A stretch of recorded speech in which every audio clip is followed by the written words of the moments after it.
ఇది ఒకసారి రాష్ట్ర వ్యాప్తంగా ఉన్నటువంటి ప్రజానీకం ఒకసారి పరిశీలించవలసినటువంటి తాజా చిత్రం. ఈ చిత్రం పాకిస్తాన్ బోర్డర్లో పాకిస్తాన్కి మనకి సరిహద్దు రేఖలో ఉన్నటువంటి ప్రాంతంలో జరుగుతున్నటువంటి యుద్ధ వాతావరణం అని దయచేసి అనుకోవద్దు. ఇది సాక్షాత్తు కిర్లంపొడిలో ముద్రగడ పద్మనాభం గారి ఇంటి గేటు దగ్గర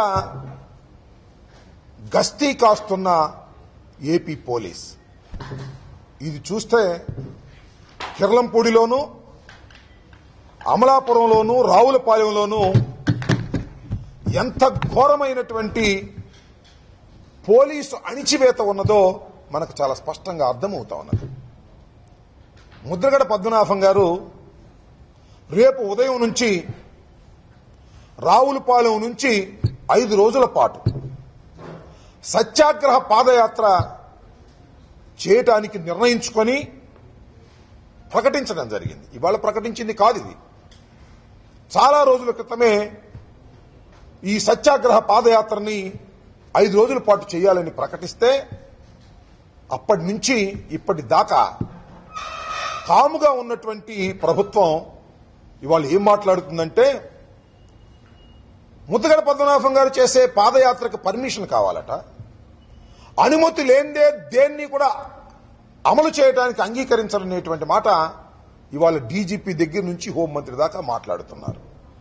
ఇంత దారుణంగా ఎందుకు మాట్లాడుతున్నారని అడుగుతా ఉన్నా. పాదయాత్రలు కొత్త కాదు, ఈ రాష్ట్రంలో ఈ దేశంలో కూడా కొత్త కాదు. సమస్య సాధన కోసం, ప్రజల్ని ఆకర్షించటం కోసం, లేదా ప్రభుత్వం మీద ఒత్తిడి తీసుకోవడం కోసం రైట్ టు ప్రొటెస్ట్ అనేటువంటి పద్ధతుల్లో హక్కు, అందరికీ నిరసన చెప్పేటటువంటి హక్కు ఉంటుంది.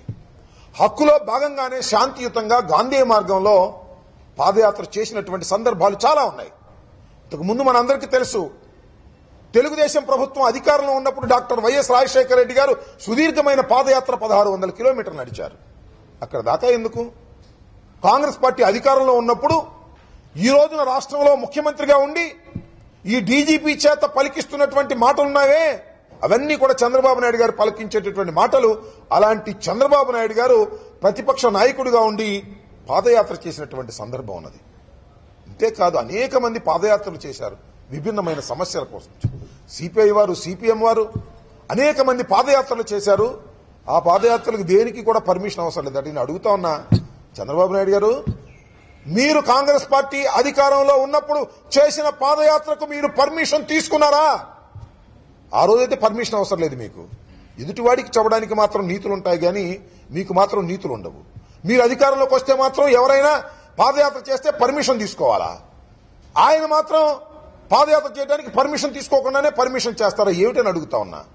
ఈ రకంగా ఇబ్బంది పెట్టాలనేటువంటి దృక్పథంతో ముద్రగడ పద్మనాభం గారి మీద ఏదో ఒక విధంగా అణిచివేయాలనేటువంటి దృక్పథంతో ఇవాళ ఈ దారుణానికి చంద్రబాబు నాయుడు గారి ప్రభుత్వం ఒడిగట్టిందని మనం చేస్తున్నా. ఇవాళ నాకు ఇప్పుడే అందినటువంటి వార్తలు చూస్తుంటే ముద్రగడ పద్మనాభం గారు నివసిస్తున్నటువంటి కిర్లంపొడిలో 5000 మంది పోలీసులు ఉంటారా? ఏంటండి ఇది? నాకు అర్థం కాలేదు. ఇది ప్రజాస్వామ్య దేశమా, లేక రాచరిక వ్యవస్థ, లేక మిలిటరీ పరిపాలన సాగుతా ఉన్నదా? మొత్తం ఆ కిర్లంపొడిలో గాని, అమలాపురంలో గాని, రావులపాలెంలో గాని సుమారు 15,000 మంది పోలీసుల్ని అక్కడ పెట్టి ఏమి చేయాలనుకుంటున్నారు మీరు? ఎలా ఈ రాష్ట్రాన్ని పరిపాలించాలనుకుంటున్నారు?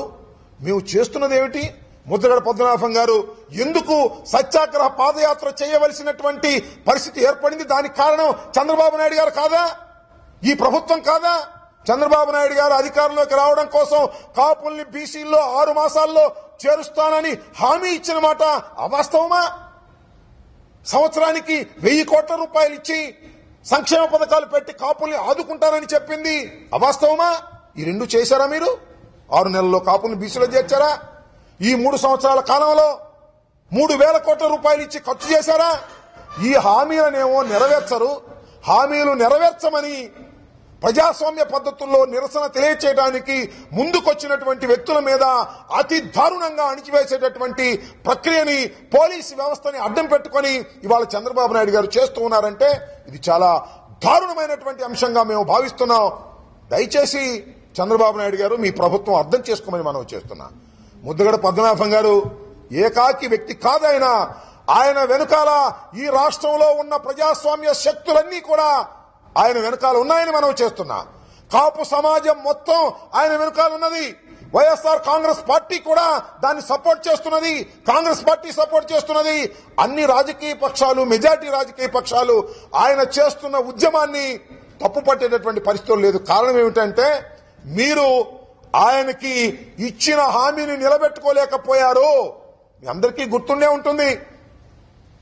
ఫిబ్రవరి మాసంలో జనవరి 31 తర్వాత కాపు గర్జన జరిగిన తర్వాత, తుని సంఘటన జరిగిన తర్వాత ఇదే ముద్రగడ పద్మనాభం గారు నిరాహార దీక్ష చేస్తే ఆ నిరాహార దీక్షని విరమింప చేయటానికి మీ మంత్రివర్గ సభ్యులు ఒక బృందంగా వచ్చి ఏం మాటిచ్చారు? ఆ రోజున ఫలానా తారీఖు లోపల, ఆగస్టు లోపల కాపుల్ని బీసీలో చేర్చే కార్యక్రమం పూర్తి చేస్తామని మీ తరపున హామీ ఇచ్చారు. ఆగస్టు పోయిన తర్వాత అయిపోయింది, హామీని నిలబెట్టుకోలేకపోయారని సత్యాగ్రహ పాదయాత్రను ప్రారంభిస్తే దాన్ని అణిచివేయడానికి ప్రయత్నం చేస్తారు. అంతేకాదు తుని సంఘటనలో అన్యాయంగా కాపులకు సంబంధించినటువంటి వ్యక్తుల్ని మీరు అరెస్ట్ చేస్తుంటే దానికి నిరసనగా ఇంట్లో కూర్చుని నిరాహార దీక్ష చేస్తే ఇంటి తలుపులు పగలగొట్టి బయటకు లాక్కొచ్చి ఆయన కుటుంబాన్నంతా అవమానపరిచి 10-15 రోజులు ఆయన్ని హాస్పిటల్లో ఒక ఖైదీగా బంధించి ఎన్ని ఇబ్బందులు పెట్టారు. అయినా మొక్కవోని ధైర్యంతో ముద్రగడ పద్మనాభం గారు నిరాహార దీక్ష విరమించుకోకుండా అనుకున్నది సాధించేంత వరకు ప్రాణాలను పణంగా పెట్టి విజయం సాధించినటువంటి వ్యక్తి ముద్రగడ పద్మనాభం గారిని మనం చేస్తున్నాం. అలాంటి వ్యక్తిని వాళ్ళ రావులపాలెం నుంచి పాదయాత్ర కార్యక్రమం చేస్తుంటే ఏదో ఒక విధంగా దాన్ని చిందరవందర చేయాలనే ఉద్దేశంతో మొత్తం కోనసీమ కానివ్వండి, రావులపాలెం కానివ్వండి, రాష్ట్రంలో ఇతర ప్రాంతాల నుంచి వచ్చేటటువంటి వ్యక్తులందరినీ కూడా నిర్బంధించి పోలీసు బలగాలతో అణిచివేయాలని మీరు ప్రయత్నం చేస్తున్నారు. ఇది మీకేం కొత్త కాదు చంద్రబాబు నాయుడు గారు. వంగవీటి మోహన్ రంగారావు గారిని కూడా ఇదే విధంగా వేధించి హత్య చేసింది ఆ రోజు తెలుగుదేశం పార్టీ అని మనం గుర్తు చేస్తున్నాను కూడా. ఇవాళ కూడా ఏదో ఒక విధంగా ముద్రగడ పద్మనాభం గారిని భౌతికంగా అంతం చేయాలనే కుట్రలో భాగంగానే ఈ వేధింపులు జరుగుతున్నాయని మేము ఆందోళన చెందవలసినటువంటి పరిస్థితి కనిపిస్తా ఉన్నది. దయచేసి అర్థం చేసుకోండి. ఇది ప్రజాస్వామ్య దేశం. ఈ ప్రజాస్వామ్య దేశంలో ప్రజల హక్కుల కోసం, వర్గాల హక్కుల కోసం, కులాల హక్కుల కోసం ఉద్యమిస్తారు. ప్రజాస్వామ్య పద్ధతుల్లో ఉద్యమాలు చేస్తారు. ఎవ్వరికీ పాదయాత్రలకు పర్మిషన్ లేకపోయినా చేయొచ్చు కానీ ముద్రగడ పద్మనాభం గారు కాపులు మాత్రం పర్మిషన్ లేకోకుండా చేయటానికి వీల్లేదని ఆ నిమ్మకాయల చినరాజప్ప గారు, డీజీపీ గారు మాట్లాడతారు. డీజీపీలు, హోంమంత్రులు మారినంత మాత్రాన చట్టాలు మారిపోతాయా? న్యాయస్థానాలు ఏమి తీర్పిచ్చాయి ఇంతకుముందు? ఖచ్చితంగా ఒక గైడ్ లైన్స్ ఇచ్చి ఖచ్చితంగా ఈ పాదయాత్రలు కానీ మరొకటి కానీ కూడా పోలీసులు సహకరించాలి, వారికి బందోబస్తు ఏర్పాటు చేయాలని చెప్తే అవన్నీ కాదని చెప్పేసి ఇవాళ ఏదో ఒక విధంగా అణిచివేయాలనేటువంటి ప్రయత్నం మీరు చేస్తున్నారు. ముద్రగడ పద్మనాభం గారి ఇంటి పక్కన ఒక జిన్నింగ్ మిల్లు ఉంటే ఆ జిన్నింగ్ మిల్లులో ఉన్నటువంటి వర్కర్స్ అందరినీ ఇష్టం వచ్చినట్టుగా కొట్టి దూషించి వారిని బయటకు పంపి దాన్ని ఆక్రమించుకున్నారు. పోలీసులు సుమారుగా 5,000 మంది వెళ్లి ఈ దౌర్జన్యం మంచిదేనా? పోలీసులు ప్రజలకు రక్షణగా ఉండాలి. ప్రజాస్వామ్య పద్ధతుల్లో ఉద్యమాలు చేస్తున్నటువంటి వ్యక్తులకు రక్షణ కల్పించే విధంగా ఉండాలి తప్ప రౌడీలుగా వ్యవహరించే స్థాయికి ఇవాళ చంద్రబాబు నాయుడు గారి ప్రభుత్వంలో సాగుతా ఉన్నది. ఇది సరైనటువంటి విధానం కాదు. మీరు ఇప్పటికైనా సరి చేసుకోమని మనం చేస్తున్నా. ఏదో ముద్రగడ పద్మనాభం గారు నిరాహార దీక్ష లేకపోతే పాదయాత్రను అడ్డుకున్నంత మాత్రాన సమస్య పరిష్కారం కాదు. సమస్య పరిష్కరించవలసింది ఈ రాష్ట్ర ప్రభుత్వం, చంద్రబాబు నాయుడు గారు ఇచ్చిన హామీని నిలబెట్టుకోవాల్సింది ఆయన. నేను మనవి చేస్తున్నా, ముద్రగడ పద్మనాభం గారి పాదయాత్రను అడ్డుకుంటే తీవ్రమైనటువంటి పరిణామాలు ప్రజాస్వామ్య పద్ధతుల్లో జరుగుతాయి. మీ ముఖ్యమంత్రి శాశ్వతం కాదు, హోంమంత్రి గారు హోంమంత్రి శాశ్వతం కాదు, డీజీపీ గారి డీజీపీ పోస్టు శాశ్వతం కాదు. ప్రజాస్వామ్యంలో ప్రభుత్వాలు మారుతాయి. జాగ్రత్తగా వ్యవహరించమని మనం చేస్తున్నా. ముద్రగడ పద్మనాభం గారికి హాని తలపెడితే కాపు సమాజమే కాదు, ప్రజాస్వామ్య పద్ధతుల్లో ఉన్నటువంటి ఏ సమాజం కూడా సహిస్తూ చూస్తూ ఊరుకోదు. రక్షణ కల్పించండి. పాదయాత్రను సక్రమంగా జరిగే విధంగా తోడ్పాటునివ్వండి. అలా కాకుండా అరెస్టులు చేసి లాఠీలు జులిపించి పోలీసు తుపాకులు జులిపించి బెదిరించి రౌడీ రాజ్యంగా చేస్తే మూల్యం చెల్లిస్తారు చంద్రబాబు నాయుడు గారు. దయచేసి గుర్తుపెట్టుకోమని మనం చేస్తున్నా. నేను ఒక్కటే విషయాన్ని చెప్పదలుచుకున్నా. దీని వెనుకాల ముద్రగడ పద్మనాభం గారి ఉద్యమం వెనుకాల మేము అందరం ఉన్నాం. దాసరి నారాయణరావు గారు, చిరంజీవి గారు, బొత్స సత్యనారాయణ గారు, అనేక మంది కాపు సమాజ వర్గానికి సంబంధించిన కాంగ్రెస్ నాయకులు, మరి పల్లవరాజు గారు, అలాగే శ్రీరామచంద్రయ్య గారు. నేను ఇంకోటి కూడా మనం చేస్తున్నా. తెలుగుదేశానికి సంబంధించినటువంటి నాయకులు కూడా ఇండైరెక్ట్ గానో మీకు భయపడి చెప్పడం లేదేమో కానీ వారు కూడా న్యాయమైన ఈ సమస్యకి అనుకూలంగా తెలుగుదేశం వారు కూడా ఉన్నారనే విషయాన్ని దయచేసి మీరు మర్చిపోకండి. ఏ విధంగా అయినా సరే కాపు సామాజిక వర్గాన్ని అణిచేటటువంటి ప్రయత్నం చేస్తే ఉవ్వెత్తున ఉద్యమ కెరటం ముందుకు లెగుస్తుంది. చంద్రబాబు నాయుడు గారు మీరు సమస్యను పరిష్కరించడంలో ముందుండి వెంటనే కాపుల్ని బీసీలో చేర్చేటటువంటి పని మీరు చేయండి. అది ధర్మమైన విషయం. అలా కాకుండా ఏదో మంజునాథన్ కమిషన్ వేశామన్నారు. ఆ మంజునాథన్ కమిషన్ అన్ని చోట్లకి వస్తుంటే మళ్ళీ తెలుగుదేశానికి సంబంధించినటువంటి చంద్రబాబు నాయుడు గారే బీసీలు లెగ్గొట్టి మీరు కాపులకు వ్యతిరేకంగా బీసీలు ఉద్యమం చేయమని మాట్లాడేటటువంటి పరిస్థితికి మీరు తీసుకొచ్చి సమాజంలో బీసీలకి కాపులకి మధ్యన ఘర్షణ పెట్టి ఆ ఘర్షణలో ఆ మంటలో చలిగాచుకోవాలని చంద్రబాబు నాయుడు గారు ప్రయత్నం చేస్తున్నారు. మరొకసారి నేను చెప్పదలుచుకున్నాను, బీసీలకు కాపులకి మధ్యన ఘర్షణ లేదు. బీసీలకు ఉన్న రిజర్వేషన్లో మేము ఏ ఒక్కటి కూడా అడగటం లేదు. అదనంగా రిజర్వేషన్ ఇవ్వమని అడుగుతున్నాము. చంద్రబాబు నాయుడు గారు కూడా అదే చెప్పారు. బీసీలకు నష్టం లేకుండా కాపులకి రిజర్వేషన్ కల్పిస్తామని మేము కూడా దానికే కట్టుబడి ఉన్నాము. బీసీలకు నష్టం లేకుండా వారి రిజర్వేషన్లో ఏమాత్రము తగ్గకుండా కాపులకి రిజర్వేషన్ కల్పించమని మేము కోరుతున్నాము. ఏది చంద్రబాబు నాయుడు గారు చెప్పారో దాన్నే మేము కోరుకుంటున్నాము తప్ప అదనంగా మేము కోరుకోవడం లేదు. దానికోసమే గౌరవనీయులు ముద్రగడ పద్మనాభం గారు చేస్తున్నటువంటి ఈ ఉద్యమానికి మేమందరం అండగా ఉంటాం. ఏ మాత్రం ఆయన్ని అణిచివేయడానికి ప్రయత్నం చేస్తే చూస్తూ ఊరుకోము, సహించము అనేది ఈ ప్రభుత్వానికి హెచ్చరిక చేయదలుచుకున్నాం. ప్రజాస్వామ్య పద్ధతుల్లో వ్యవహరించవలసిందిగా పోలీసు అధికారుల్ని తప్పనిసరిగా మేము ఈ సందర్భంగా కోరుతున్నాం.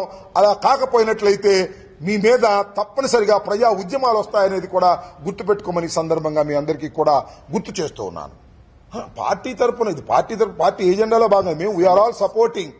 ముద్రగడ పద్మనాభం గారు చేస్తున్నటువంటి ఉద్యమానికి వైఎస్ఆర్ కాంగ్రెస్ పార్టీ జగన్మోహన్ రెడ్డి గారు ఇంతకు ముందే తమ సంఘీభావాన్ని ప్రకటించారు. ఎందుకనంటే కాపుల్ని బీసీలో చేరుస్తానని మేనిఫెస్టోలో ఉంది కాబట్టి మేనిఫెస్టోలో ఉన్నటువంటి ఏ అంశమైనా తప్పనిసరిగా నెరవేర్చవలసిందే.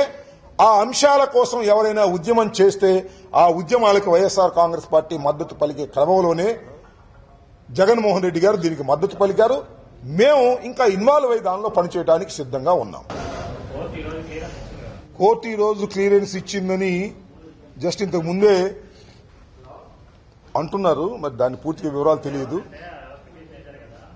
ఎవరో పిటిషన్ వేసిన దానికి కోర్టు ఏం చెప్పిందంటే నాకు తెలిసిన సమాచారం వాట్సాప్ లో చూశాను. ప్రజాస్వామ్యంలో నిరసన తెలిపే హక్కు ఎవరికైనా ఉంటుంది, పాదయాత్రలు చేసే హక్కు ఎవరికైనా ఉంటుంది. దానికి పోలీసు వారు రక్షణ కల్పించవలసిన బాధ్యత ఉన్నది అని చెప్పింది తప్ప పాదయాత్రను ఆపవలసిందిగా మాత్రం కోర్టు ఎక్కడా చెప్పలేదు. కాబట్టి సక్రమంగా జరిగేందుకు ప్రయత్నం చేస్తారని నేను భావిస్తున్నాను. కోర్టు ఎన్నిసార్లు మొట్టికాయలు వేసినా ఈ ప్రభుత్వానికి బుద్ధి వచ్చే పరిస్థితి కనిపించడం లేదనే ఒక ఆందోళన ఉన్నది. ఇప్పటికైనా న్యాయస్థానాలు చెప్పిన దాన్ని, కోర్టులు చెప్పిన దాన్ని గౌరవించి ముందుకు సాగితే మంచిది.